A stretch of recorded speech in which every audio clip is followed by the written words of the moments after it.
اسی مہینے میں ایک آپ کو میں خوبصورت سے تحفہ بھی دے رہا ہوں. اسی مہینے میں لیلۃ الرغائب ہے جو کل ہوگی انشاءاللہ. ماہ رجب کا پہلا شب جمعہ، اسے لیلۃ الرغائب کہا جاتا ہے. رغبت اور شوق رکھنے والوں کی رات، اس کی میننگ یہی ہے.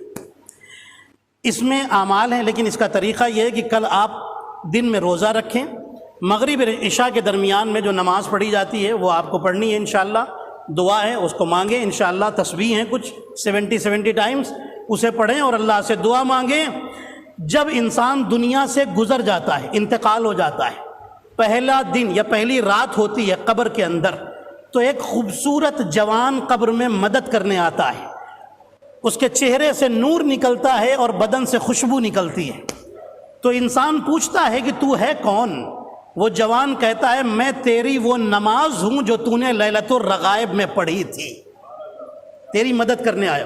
اب آپ سوچئے کہ جب قبر میں انسان کو زندہ کیا گیا سوال جواب کرنے کے لیے، اکیلا ہے، اندھیرا ہے، روشنیوں میں رہنے والا، فیملی کے ساتھ رہنے والا، اب یہاں پر کہیں باہر جانے کا راستہ نہیں، کتنا ڈرے گا.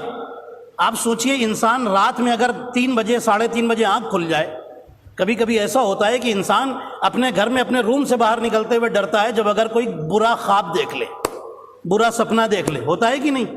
اپنے روم سے باہر نکلتے ہوئے بہت سارے لوگ ڈر جاتے ہیں کہ نکلیں کہ نہ نکلیں اگر کوئی برا سپنا دیکھ کر کے اٹھے. آپ سوچئے قبر کے اندر انسان کیا حالت ہوگی. اس وقت یہ نماز آئے گی اور آ کر کے انسان کی مدد کرے گی اور قبر میں قبر کے اندھیرے کو نور سے بدل دیا جائے گا.